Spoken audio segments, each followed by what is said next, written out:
जय हिंद दोस्तों। पहला है केमिस्ट्री का आज 10 क्लास का पहला चैप्टर है रासायनिक अभिक्रिया एवं समीकरण। लेकिन उससे पहले जान लें कि रासायनिक विज्ञान होता क्या है। आइए जानते हैं रासायनिक विज्ञान क्या होता है। रासायनिक विज्ञान होता है विज्ञान की वह शाखा जिसके अंतर्गत पदार्थ के गुण, संगठन तथा उसमें होने वाले परिवर्तन का अध्ययन करते हैं।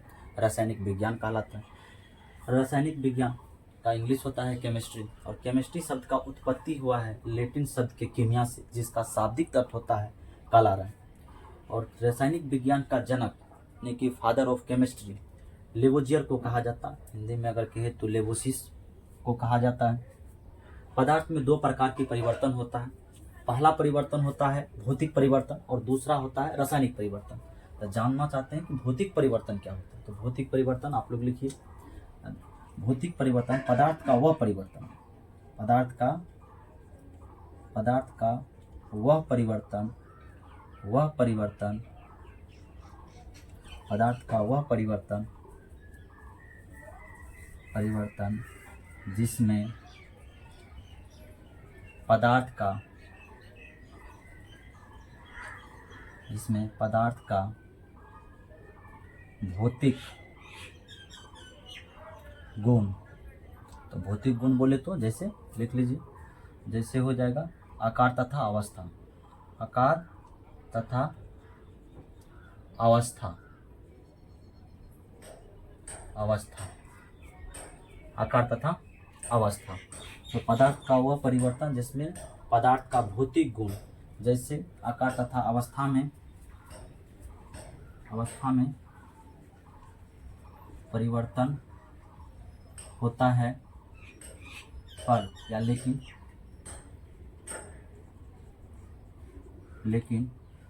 रासायनिक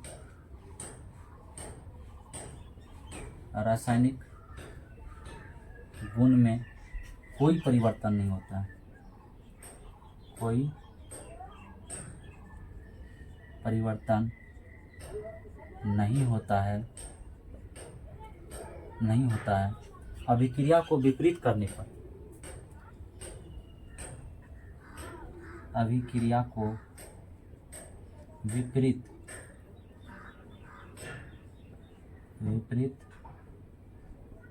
करने पर पुनः प्रारंभिक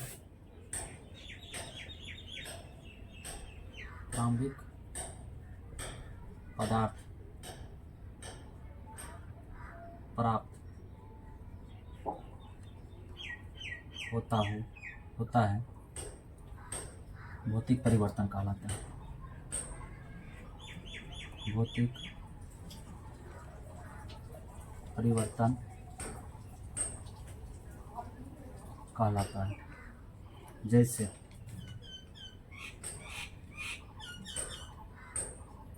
क्या हो जाएगा,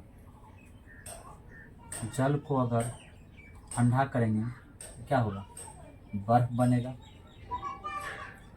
और बर्फ को अगर गर्म करेंगे तो क्या बनेगा, जल बनेगा। ये क्या होता है, ये होता है उत्क्रमणीय। ये चयन किसका है, उत्क्रमणीय का। अणु उत्क्रमणीय का क्या होता है, एक ही तरफ तीर का निशान होता है। यहाँ तक तो आप लोग समझ गए। अब आते हैं क्या, भौतिक के बाद रासायनिक परिवर्तन। तो आइए आप लोग जानते हैं रासायनिक परिवर्तन। आइए रासायनिक परिवर्तन,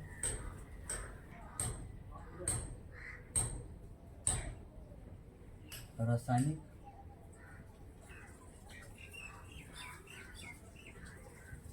परिवर्तन वैसा पदार्थ का वैसा परिवर्तन जिसमें क्या हो, पदार्थ का रासायनिक गुण में परिवर्तन हो।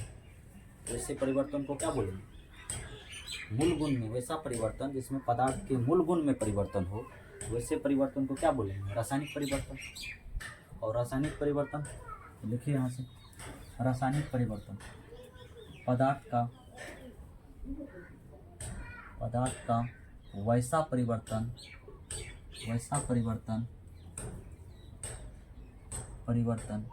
जिसमें पदार्थ के मूल गुण में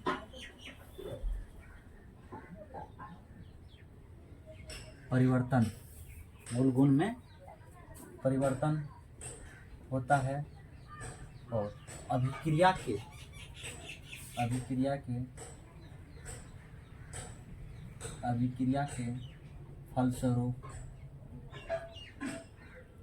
फलस्वरूप नया पदार्थ का निर्माण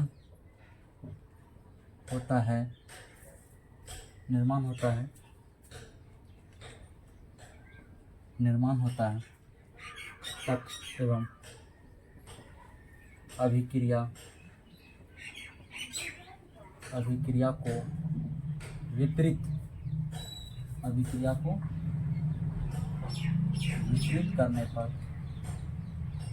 करने पर पुनः प्रारंभिक पदार्थ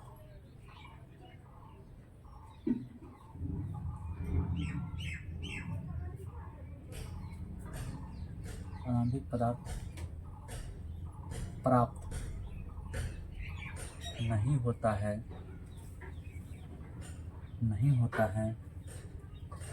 तो रासायनिक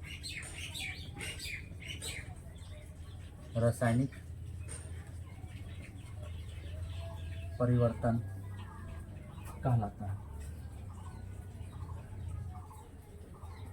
कहलाता जैसे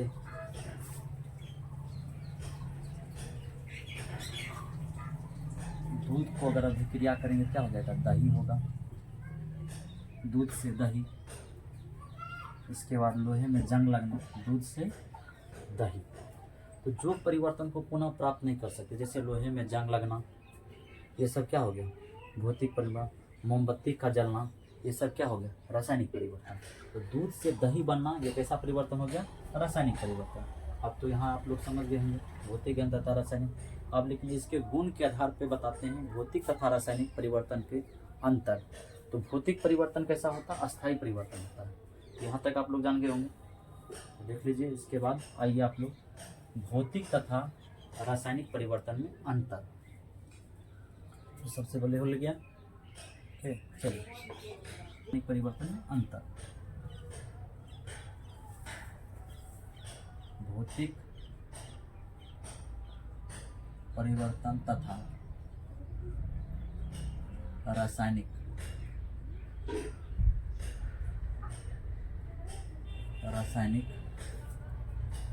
परिवर्तन में अंतर। एक तरफ लिखिए रासायनिक। चलिए देखिए, भौतिक परिवर्तन, दूसरी तरफ लिखिए रासायनिक परिवर्तन। इसको थोड़ा सा इधर कर लीजिए।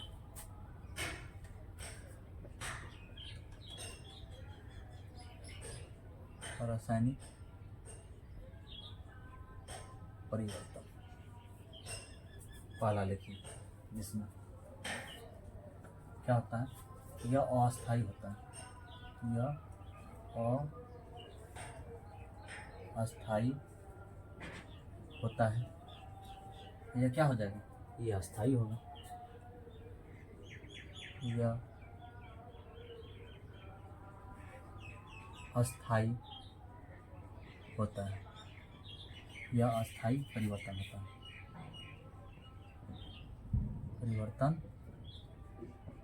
होता है, दूसरा आइए, इसमें क्या होता है, पदार्थ के भौतिक गुण तथा भौतिक गुण में कोई परिवर्तन नहीं होता है। भौतिक गुण में परिवर्तन होता है, इसमें भौतिक गुण में परिवर्तन होता है। इसमें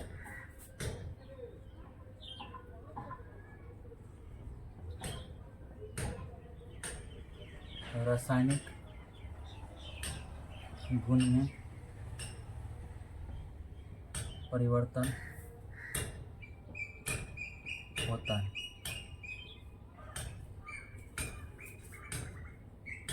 इसमें आकार तथा अवस्था में परिवर्तन होता है। इसमें आकार तथा अवस्था में परिवर्तन होता है। इसमें क्या हो जाएगा? इसमें पदार्थ के मूल गुण में परिवर्तन होता है। अगला चौथा लिखिए, यह उत्कर्मणीय होता है। उत्कर्मणीय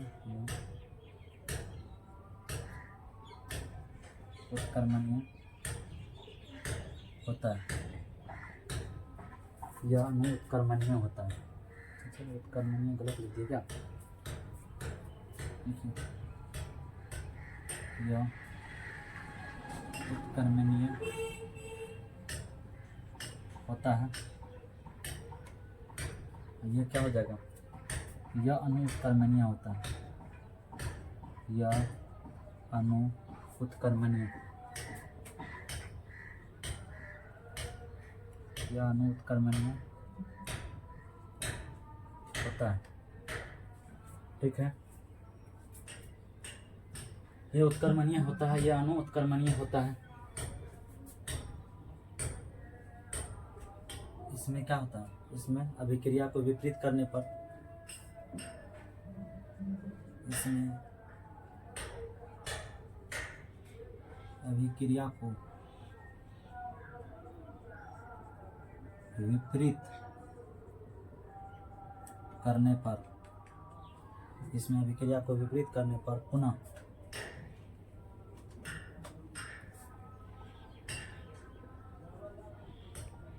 प्रारंभिक पदार्थ प्राप्त हो जाता है। और इसमें क्या हो जाएगा? इसमें अभिक्रिया को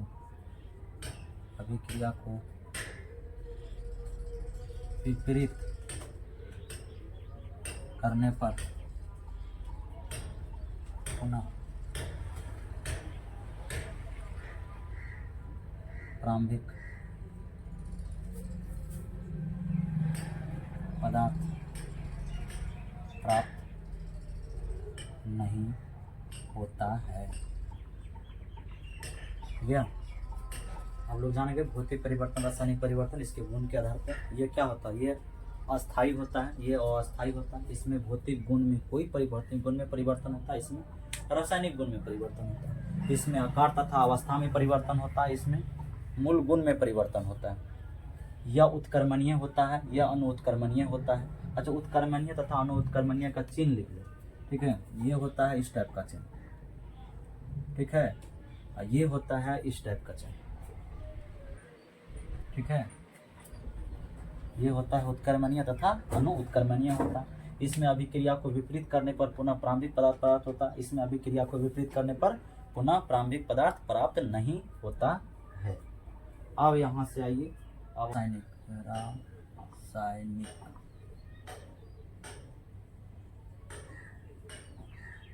अभिक्रियाएं एवं समीकरण। ठीक है, आप लोग तो रासायनिक जान गए। जब कोई पदार्थ, यहाँ पर से क्या हो जाएगा? जब कोई पदार्थ अकेले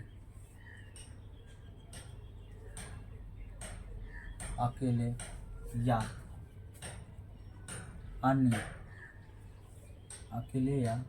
अन्य कोई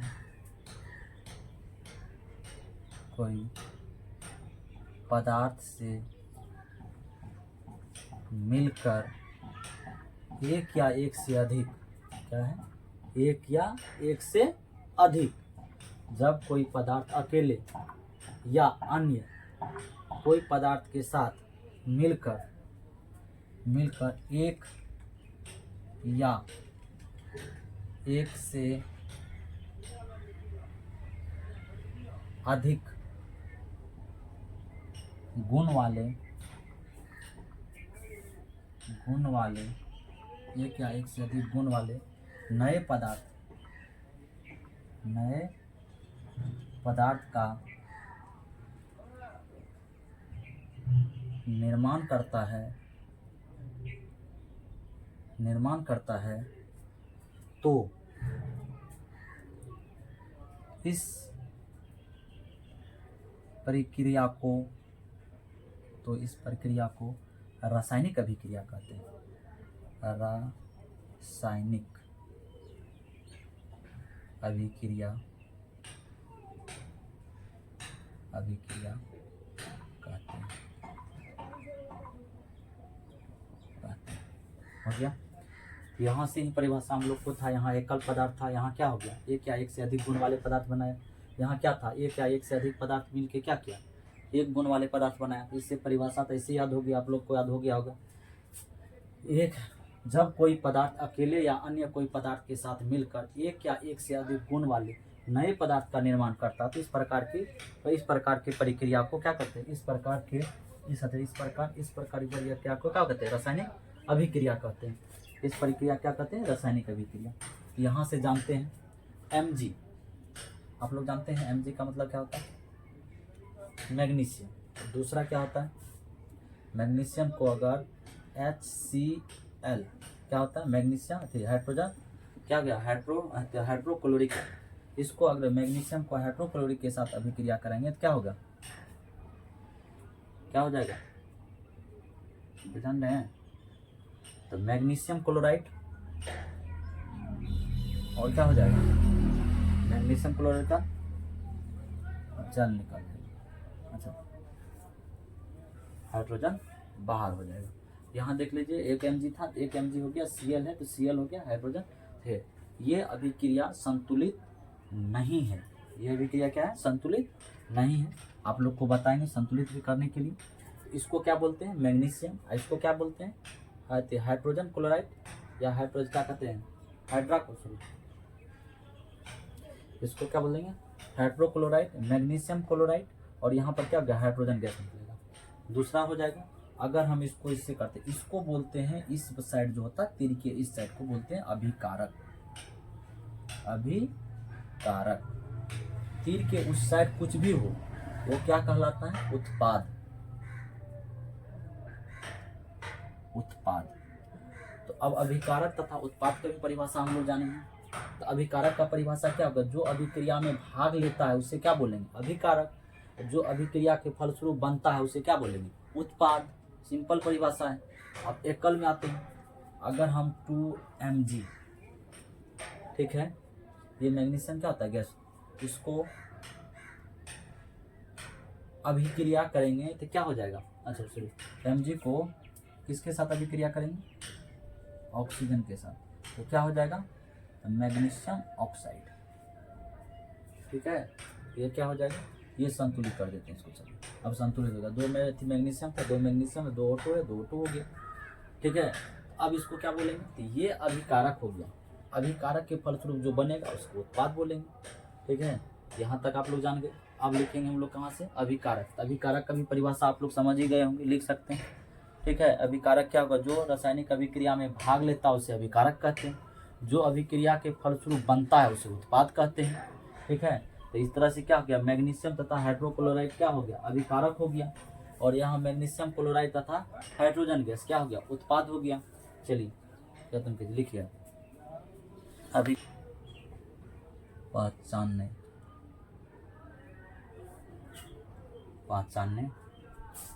के तरीका। अब आइए, रासायनिक अभिक्रिया को पहचानने का तरीका। पहला क्या हो जाएगा, इसका होगा अवस्था में परिवर्तन हो जाएगा। अवस्था में परिवर्तन। दूसरा क्या हो जाएगा, रंग में परिवर्तन। रंग में परिवर्तन। तीसरा क्या हो जाएगा, रासायनिक का नियम क्या होगा, ताप में परिवर्तन। ताप में परिवर्तन। देखिए अवस्था में परिवर्तन हो गया, कोई अगर गैस है तो लिक्विड में आ सकता है, लिक्विड है तो ठोस में आ सकता है, रंग में परिवर्तन हो सकता है, ताप में परिवर्तन हो सकता है, ठीक है। इसके बाद हो जाएगा चौथा, हो जाएगा गैस का निष्कासन। गैस का निष्कासन, तो इसका कोई रासायनिक अभिक्रिया को पहचानने का तरीका क्या हो जाएगा, पहला क्या हो जाएगा, अवस्था में परिवर्तन, दूसरा क्या हो जाएगा, रंग में परिवर्तन, ताप में परिवर्तन तथा गैस का निष्कासन। तो आते हैं हम लोग कहाँ पर छोड़े थे, रासायनिक अभिक्रिया में अभिकारक तथा उत्पाद बताए थे। तो अभिकारक का ये क्या होता है, अभिकारक, अभिकारक वह पदार्थ, देखिए वह पदार्थ जो रासायनिक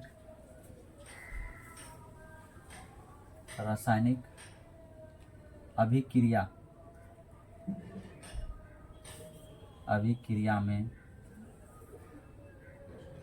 भाग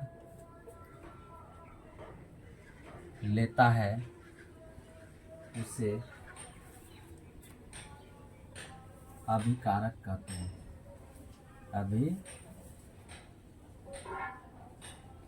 अभिकारक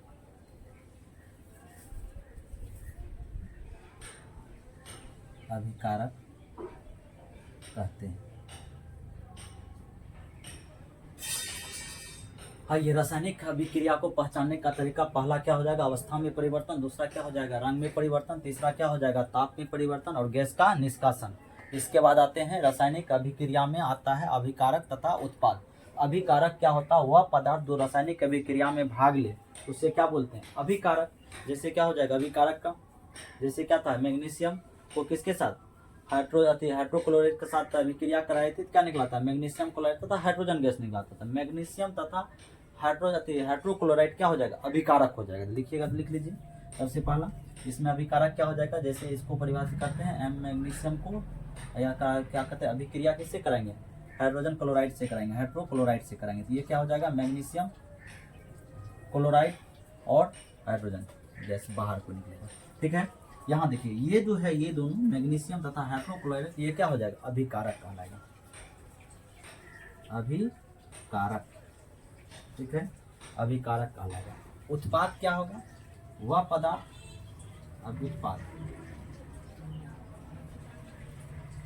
उत्पाद वह पदार्थ जो रासायनिक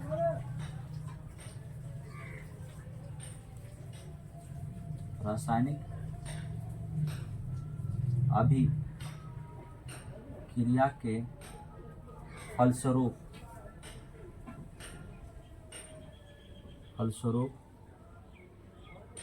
बनता है उसे उत्पाद कहते हैं।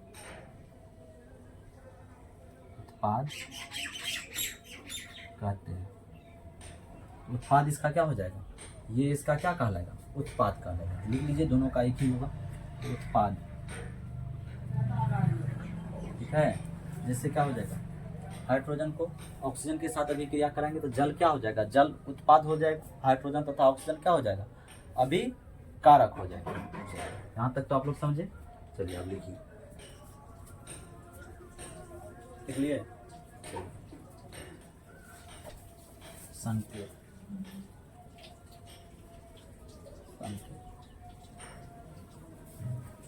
SOLID, सॉलिड, जिसको ठोस बोलते हैं, ठीक है। इसका संकेत होता है S। दूसरा हो जाएगा LIQUID, लिक्विड, इसका होता है द्रव, इसका संकेत होता है L, ठीक है। तीसरा होता है GASS, गैस, इसका उत्पादन होता है क्या, G।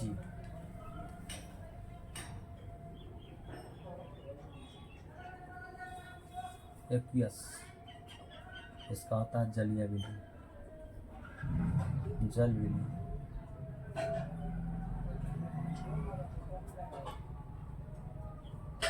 चलिए विलयन इसका होता है, ठीक है। तो संकेत आप लोग जान गए, रासायनिक समीकरण, और ये रासायनिक समीकरण।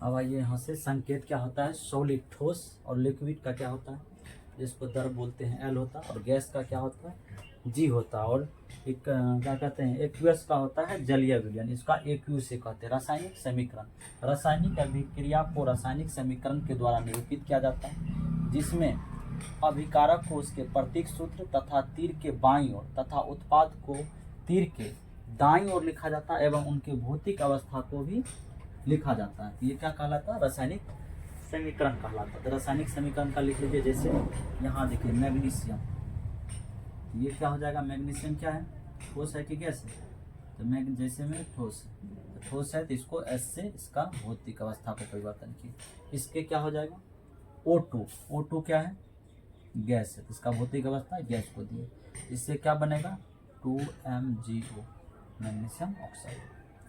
अब दूसरा आता है शब्द समीकरण, लिख लीजिए शब्द समीकरण,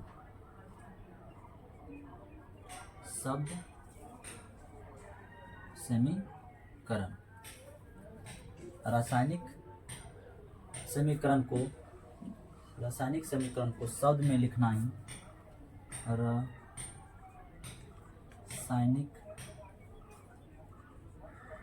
समीकरण को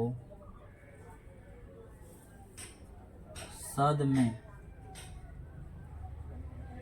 लिखना ही शब्द समीकरण कहलाता है, शब्द समीकरण कहलाता है। जैसे में क्या है मैग्नीशियम, तो मैग्नीशियम लिखिए, मैग्नीशियम को किससे ऑक्सीजन के साथ है अभिक्रिया, तो ऑक्सीजन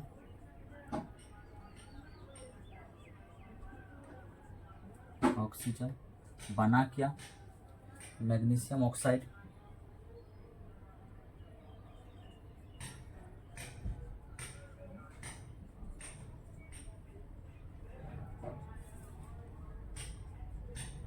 मैग्नीशियम ऑक्साइड हो गया। ये है शब्द समीकरण, ठीक है, इसमें अवस्था कर सकते हैं इसका, ठीक है, ये हो गया शब्द समीकरण। अब आइए रासायनिक समीकरण दो प्रकार का होता है, एक होता है कौन सा संतुलित समीकरण, दूसरा होता है कंकाली समीकरण। संतुलित समीकरण वह समीकरण होता है जिसमें अभिकारक तथा उत्पाद के दोनों ओर के परमाणु संख्या समान हो, तो उसे क्या बोलेंगे रासायनिक समीकरण, संतुलित समीकरण, ठीक है। यहाँ तक तो हो गया, इसके बाद खत्म कीजिए इसको। अब लिखिए, अब यहाँ से जानते हैं रासायनिक समीकरण दो प्रकार के होता है, पहला होता है कंकाली तथा असंतुलित रासायनिक समीकरण, दूसरा होता है संतुलित रासायनिक समीकरण। कंकाली या असंतुलित रासायनिक समीकरण वैसा रासायनिक समीकरण जिसमें अभिकारक तथा उत्पाद दोनों तरफ के तत्वों के परमाणु की संख्या बराबर नहीं होती है, वह समीकरण रासायनिक समीकरण असंतुलित रासायनिक समीकरण कहलाता है। जैसे यहाँ पर जो हाइड्रोजन का 2 और ऑक्सीजन का 2, यहाँ से क्या हो जाएगा H2O, यहाँ क्या है हाइड्रोजन 2 है, यहाँ ऑक्सीजन 2 है, यहाँ पर ऑक्सीजन 1 हो, ये असंतुलित रासायनिक समीकरण। दूसरा 2Mg प्लस O2 अभिक्रिया करके बनेगा MgO, यहाँ पर क्या है, यहाँ 2Mg है, यहाँ पर कितना है ऑक्सीजन का 2 है परमाणु, यहाँ पर क्या है दोनों एक, ये असंतुलित रासायनिक समीकरण होगा। अब दूसरा आता है संतुलित रासायनिक, दूसरा हो जाएगा संतुलित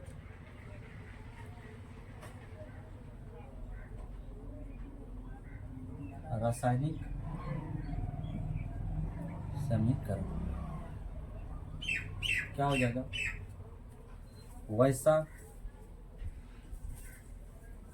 वैसा रासायनिक समीकरण जिसमें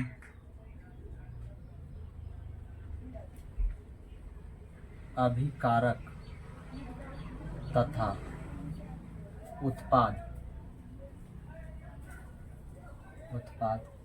दोनों तरफ के तत्वों के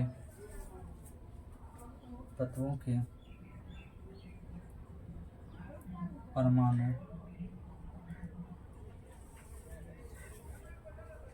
संख्या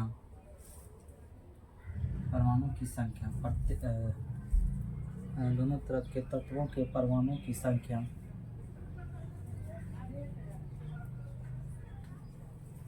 बराबर होती है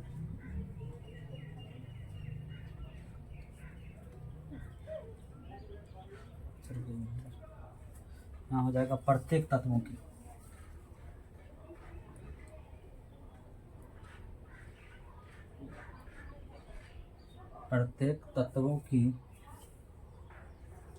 परमाणु की संख्या बराबर होती है संतुलित वैसा समीकरण बराबर होती है तो वह रासायनिक समीकरण असंतुलित रासायनिक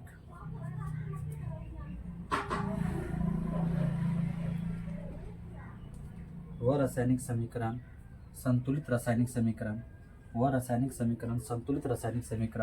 कहलाता है जैसे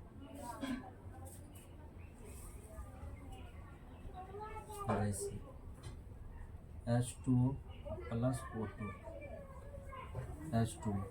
यहाँ से देखिए, यहाँ 2H यहाँ पर अगर 2 से गुना कर दे, ठीक है, तो ये क्या हो जाएगा, यहाँ अगर 2 से गुना कर दे ये क्या हो जाएगा, संतुलित हो जाएगा।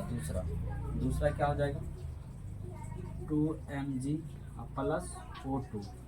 अगर यहाँ पर MgO है, इसको भी अगर 2 से गुना कर देते हैं तो ये भी क्या हो जाएगा मेरा संतुलित। 2Mg इधर भी 2O2 यहाँ भी हो गया। ये संतुलित रासायनिक समीकरण और क्या कहते हैं असंतुलित रासायनिक समीकरण, ये तीनों आप लोग अब जान गए। ठीक है, एक बार फिर से देख लीजिए, रिवाइज कर लीजिए। रासायनिक समीकरण 2 प्रकार के होता है, एक होता है कंकाली, दूसरा होता है संतुलित रासायनिक समीकरण। कंकालिक रासायनिक समीकरण होता है वैसा रासायनिक समीकरण जिसमें अभिकारक तथा उत्पाद के दोनों तरफ के परमाणु के प्रत्येक तत्व के परमाणु संख्या बराबर नहीं होती है, तो ऐसे तत्व को क्या, वैसे समीकरण को क्या बोलेंगे, रासायनिक और संतुलित समीकरण। दूसरा क्या हो जाएगा संतुलित रासायनिक समीकरण, वैसा रासायनिक समीकरण जिसमें अभिकारक तथा उत्पाद दोनों तरफ के प्रत्येक तत्व के परमाणु संख्या बराबर होती है, तो वैसे तत्व को, वैसे रासायनिक समीकरण को क्या बोलेंगे, संतुलित रासायनिक समीकरण। अब जैसे देख लीजिए, यहाँ पर हाइड्रोजन 2 ठो था, ऑक्सीजन 2 ठो था, इधर भी क्या हो गया, जल भी बना, यहाँ पर 2H2O हो गया। आप लोग जान गए। अब आइए कि रासायनिक समीकरण को संतुलित करना क्यों आवश्यक है। ठीक है, चलिए आप लोग देखिए, रासायनिक समीकरण को संतुलित करना, यहाँ सही है, रासायनिक समीकरण को संतुलित करना क्यों आवश्यक है।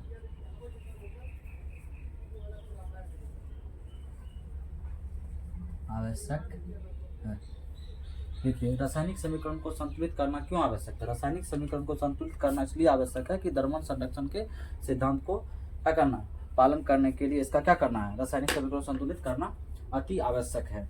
तो लिखिए, अब आइए रासायनिक समीकरण को संतुलित करना क्यों आवश्यक है। ठीक है, रासायनिक समीकरण को संतुलित करना क्यों आवश्यक है। पहला आइए आप लोग, रासायनिक समीकरण को संतुलित करना क्यों आवश्यक है। रासायनिक समीकरण को संतुलित करना द्रव्यमान संरक्षण के सिद्धांत को पालन करने के लिए रासायनिक समीकरण को संतुलित करना अति आवश्यक है। अब आता है द्रव्यमान संरक्षण के सिद्धांत क्या होता है। तो आइए यहाँ से लिखते हैं, द्रव्यमान संरक्षण के सिद्धांत क्या होता है। द्रव्यमान संरक्षण के सिद्धांत, ठीक है, द्रव्यमान संरक्षण का सिद्धांत क्या होता है कि द्रव्यमान संरक्षण का सिद्धांत होता है रासायनिक अभिक्रिया के बाद ना तो द्रव्यमान का निर्माण किया जा सकता है और ना ही द्रव्यमान का विनाश कर सकते हैं। तो यही है रासायनिक क्या कहते हैं, द्रव्यमान संरक्षण के सिद्धांत। लिखिए यहाँ से, इस सिद्धांत के अनुसार रासायनिक अभिक्रिया के फलस्वरूप या बाद देखिए इस सिद्धांत के अनुसार, इस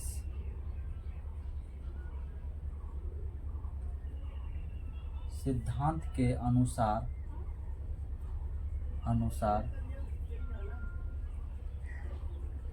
रासायनिक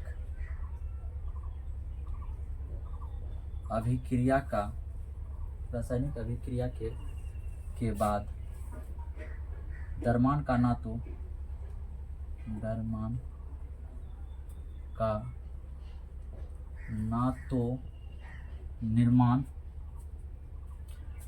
निर्माण किया जा सकता है,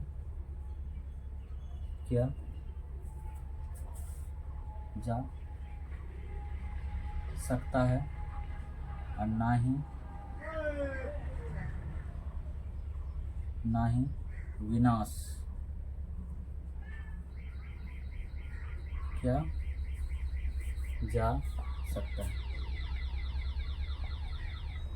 चलिए क्लियर हो गया। रासायनिक समीकरण को संतुलित करना क्यों आवश्यक है? रासायनिक समीकरण को संतुलित करना अति आवश्यक है क्योंकि कि द्रव्यमान संरक्षण के सिद्धांत करने का या द्रव्यमान संरक्षण सिद्धांत को पालन करने के लिए रासायनिक समीकरण सिद्धांत को क्या करना, संतुलित करना अति आवश्यक है।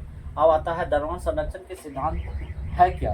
तो द्रव्यमान संरक्षण के सिद्धांत ये होता है, रासायनिक अभिक्रिया के फलस्वरूप ना तो द्रव्यमान को निर्माण कर सकते हैं और ना ही द्रव्यमान को विनाश कर सकते हैं। इस सिद्धांत को क्या बोलते हैं? रासायनिक द्रव्यमान सिद्धांत का सिद्धांत बोलते हैं।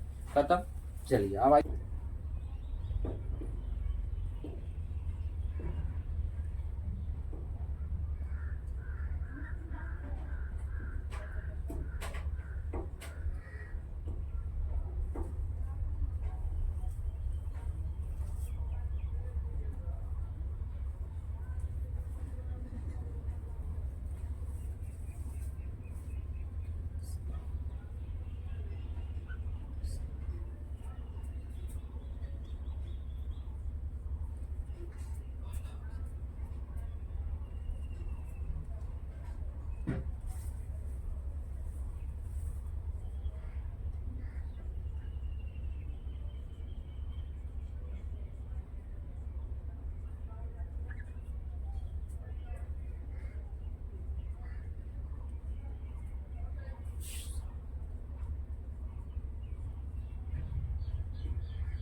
क्यों आवश्यक है? तो द्रव्यमान संरक्षण के सिद्धांत को पालन करने के लिए रासायनिक समीकरण को संतुलित करना अति आवश्यक है। द्रव्यमान संरक्षण के सिद्धांत क्या होता है? द्रव्यमान संरक्षण के सिद्धांत क्या होता है? द्रव्यमान संरक्षण इस सिद्धांत के अनुसार रासायनिक अभिक्रिया के फलस्वरूप न तो द्रव्यमान का निर्माण कर सकते हैं, न ही द्रव्यमान का विनाश करते हैं। रासायनिक समीकरण को दो प्रकार से समानता करते हैं संतुलित। पहला होता है तुमको हीट एंड ट्रायल विधि, जिसको बोलते हैं अनुमान विधि, जिसको तुक्का विधि भी बोलते हैं। दूसरा हो जाता है बीजगणितीय विधि, जिसको बोलते हैं अलजेब्रिक विधि। सबसे अच्छा विधि होता है बीजगणितीय विधि, लेकिन अनुमान विधि भी जान लीजिए। तुक्का विधि अगर लग जाए तो ठीक है, नहीं तो बीजगणितीय जिंदाबाद। चलिए आप जानते हैं अनुमान विधि, ठीक है। ये अनुमान विधि से पहले होते हैं अनुमान विधि। तो अनुमान विधि में क्या करेंगे? सबसे पहला काम करेंगे, क्या करेंगे? डब्बा में घेरेंगे। तो पहला लिख लीजिए, दिया हुआ तथ्य को डब्बा में, अलग अलग डब्बा में रखेंगे। तो विधि में पहला लिखेंगे, क्या लिखेंगे? अनुमान विधि में सबसे पहला आइए अनुमान विधि। तो अनुमान विधि में आते हैं सबसे पहला सबसे पहला आइए अनुमान विधि। अनुमान विधि में सबसे पहले क्या करेंगे? विधि सबसे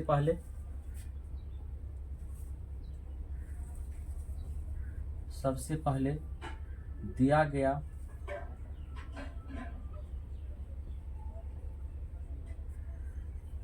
समीकरण के तत्व को बॉक्स के अंदर रखेंगे। हो गया। बॉक्स के अंदर रखेंगे। जिस तरह से Fe प्लस क्या हो जाएगा H2O, बैलेंस करेंगे तो क्या हो जाएगा Fe3O4 प्लस H2। ठीक है, तो सबसे पहला इसको क्या करेंगे, डब्बा में घेरेंगे, घेर दिए। इसके बाद क्या करेंगे, जिसका द्रव्यमान सबसे ज्यादा होगा उसको सबसे पहले, जिसका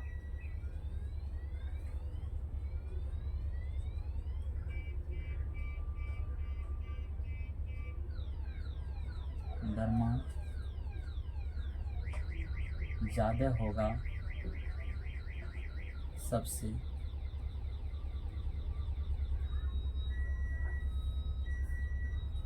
पहले उसको संतुलित करेंगे। ठीक,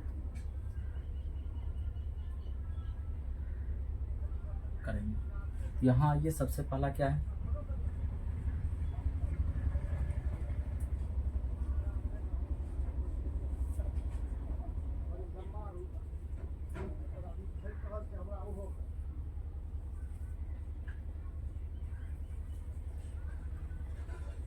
सबसे पहला क्या करना है, डब्बा में तो घेर दिए, सबसे ज्यादा किसका है, ओ का।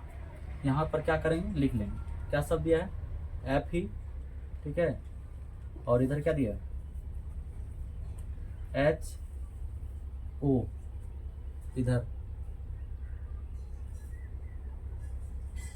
LHS RHS। ठीक है, तो सबसे पहला O इसमें कितना दिया है, LHS में 1 ठो, इधर क्या ठो दिया है 3 ठो, इधर H क्या गो है 2 गो, इधर क्या गो है 2 ठो, इधर O क्या है 1 गो, इधर क्या है 4 ठो। सबसे बड़ा कौन है, ये है, इसको सबसे पहला करेंगे। इधर 4 है, इधर 4 लाने के लिए क्या करना पड़ेगा, 4 से गुना कर देंगे। ये 4 तो पूरा हो गया। अब इसके बाद क्या करना है, Fe को करना है, सबसे बड़ा तो अब Fe है, तो Fe को करना है। Fe यहाँ पर 3 ठो है, तो यहाँ पर 1 गो है, इसको 3 से गुना कर देंगे। अब देखेंगे कि हुआ कि नहीं। यहाँ देखिए Fe2, यहाँ पर कितना आ गया, वो 4 ठो हो गया, इधर भी ऑटोमेटिक वो 4 ठो हो गया। Fe है, H2 तो है ही 2 ठो, H2 इधर 2 ठो, इधर 2 ठो, इधर क्या आ गया 4 दूनी 8, इधर कितना है 2 ही है, क्या 2 ही है। अब 4 से इसको गुना कर दो, हो गया। यहाँ पर है 4 दूनी 8, 4 दूनी 8। अब समीकरण लिख सकते हैं, संतुलित समीकरण। अब संतुलित समीकरण क्या हो जाएगा, 3Fe प्लस 4H2O, इधर क्या हो जाएगा Fe3O4 प्लस क्या होगा 4H2, हो गया। दूसरा समीकरण, तो दूसरा करते हैं, ये कीजिए N2 प्लस H2 करेंगे NH3, इसको करेंगे तो क्या, ये सबसे पहले देखेंगे संतुलित समीकरण है या नहीं। यहाँ देखिए, यहाँ पर नाइट्रोजन 2 ठो, यहाँ नाइट्रोजन क्या गो है 1 गो है, यहाँ हाइड्रोजन 2 ठो, यहाँ हाइड्रोजन 3 ठो है। इसको करने के लिए क्या करना पड़ेगा, तो सबसे पहला इसको क्या करेंगे, डब्बा में घेरेंगे, N2 प्लस H2 NH3, सबसे पहला काम डब्बा में घेरने का।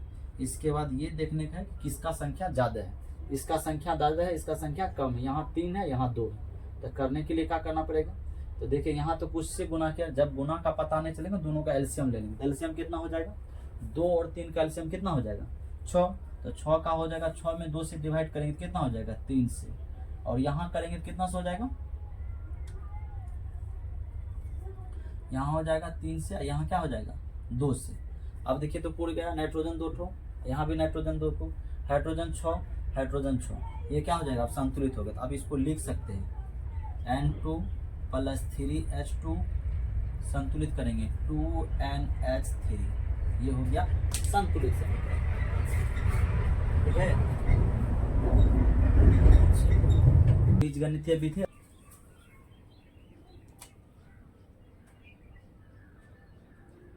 अब ये बीजगणितीय विधि, तो बीजगणितीय विधि क्या हो जाए, NH3, सबसे पहला क्या करना, AB से गुना करना, ABC से पहले क्या करना है, गुना कर देना। तो गुना क्या करेंगे, A यहाँ B हो जाएगा, यहाँ C हो जाएगा, यहाँ D हो जाएगा। अब तत्व का नाम लिखेंगे, यहाँ नाइट्रोजन, फिर कौन है ऑक्सीजन भाग लिया है, और अब ये बीजगणितीय विधि से, तो बीजगणितीय विधि से और आसान है, इससे तो अच्छा लगता है बीजगणितीय विधि। तो यहाँ से सबसे पहला क्या करना, ए बी सबसे सी से गुना कर देंगे। तो इसको गुना करेंगे तो क्या हो जाएगा, सबसे पहले आइए गुना कर देते हैं।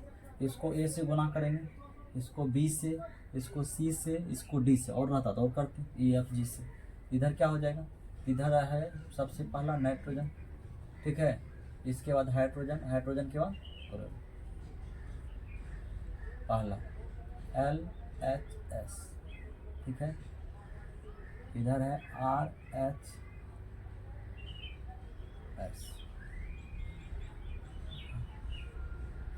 यहाँ से क्या हो जाएगा, सबसे पहला यहाँ एन क्या गो है, 3, एक ठो एक गो है, इधर एन क्या गो है, यहाँ एक ठो, यहाँ 2 ठो, यहाँ एन से कितना गुना है, एक सी से गुना है, यहाँ प्लस क्या है, बीच में प्लस का चिन्ह है तो 2, आइए डी से गुना है 2, एच क्या गो है यहाँ पर 3 ठो, यहाँ पर क्या हो जाएगा 3a, इधर एच क्या गो है 4 ठो, तो 4 सी हो गया। अब इधर कितना है, एन यहाँ पर हो गया, सी हो गया, सी एल इधर एगो, इधर 2 गो, यहाँ पर क्या हो जाएगा 2b, इधर क्या हो जाएगा एक ठो, एक ठो। समीकरण फर्स्ट, समीकरण सेकेंड और समीकरण थर्ड हो गया। अब यहाँ से आएंगे समीकरण जो छोटा रहेगा, छोटा इसमें कौन देखने लगता है, ये छोटा है, ये लेंगे समीकरण फर्स्ट। तो समीकरण फर्स्ट क्या हो जाएगा 2b बराबर सी, तो लिख लेंगे सी बराबर एक ठो किसी में रख लेंगे, रखने पर एक, रखने पर एक रखेंगे तो क्या हो जाएगा, एक रखेंगे तो यहाँ से हो जाएगा 2b बराबर में सी की जगह 1, b बराबर क्या हो जाएगा 1/2। अब आ जाइए समीकरण सेकेंड से, समीकरण सेकेंड से, समीकरण सेकेंड क्या है, समीकरण थर्ड से, समीकरण थर्ड से हो गया समीकरण, अब क्या कितना आ गया सेकेंड से, समीकरण सेकेंड कितना है 3a प्लस 4c, ठीक है, बराबर यही है। अब c बराबर कितना, एक पुट की है, तो 4 गुना 1, a बराबर क्या हो जाएगा 4/3, a बराबर निकल गया। अब आइए दूसरा, ठीक है, अब आएंगे तो यहाँ पर से क्या हो जाएगा दूसरा, यहाँ से हो गया। अब आएंगे यहाँ पर से पहला समीकरण फर्स्ट से, समीकरण फर्स्ट कितना है a बराबर c प्लस 2d, ए का भी वैल्यू मेरे पास निकल है, सी का भी है, तो डी निकल जाएगा। ये कितना है, ए बराबर हमको है 4/3, सी बराबर कितना है 1, प्लस का क्या हो जाएगा 2d, ये प्लस में इधर आएगा तो माइनस में, इधर क्या 2d, एलसीएम लेंगे तो क्या हो जाएगा 3, 4 माइनस 3 बराबर 2d, इधर क्या हो जाएगा 1/3 बराबर में 2d, तो d बराबर क्या हो जाएगा 1/6, ठीक है। हो गया। अब आइए, अब समीकरण जो है उसमें रख दीजिए मान, समीकरण क्या है, समीकरण है NH3 plus BCl2 NH4Cl plus N2,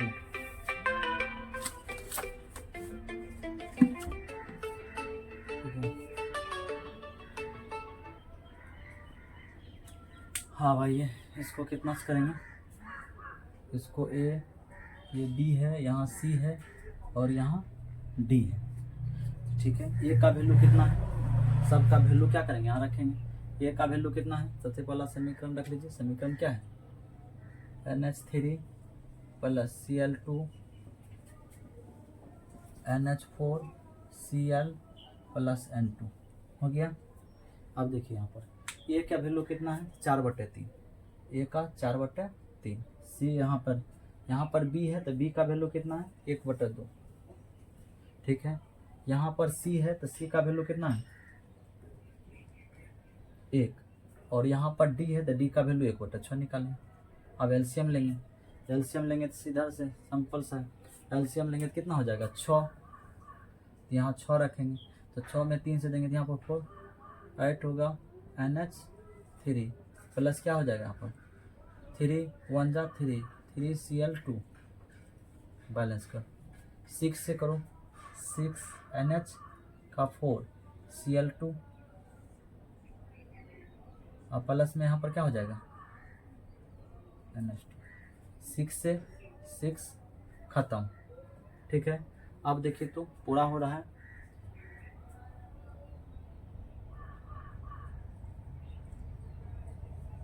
आठ NH3 प्लस 3Cl2 बैलेंस करेंगे 6NH का 4Cl प्लस, ठीक है। यहाँ पर एन क्या हो गया, यहाँ 8 ठो, इधर कितना हो गया 6 यहाँ और 2 यहाँ, 8 हो गया यहाँ भी। H यहाँ 3 ठो, इधर H कितना है, तो यहाँ 3 यहाँ 8, 8 तिया 24, 6 चौके 24, 3 दूनी 6, 6 हो गया। ये क्या हो गया, संतुलित हो गया। आई थिंक आप लोग समझ चुके होंगे, ठीक है। अगर नहीं समझे होंगे तो फिर किसी दिन इसका फिर क्लास करेंगे। अगर आप लोग जो है कमेंट में कर सकते हैं कि इससे, और लेकिन बना के देखिएगा, मेरे हिसाब से सभी बनेगा, ठीक है। Thank you.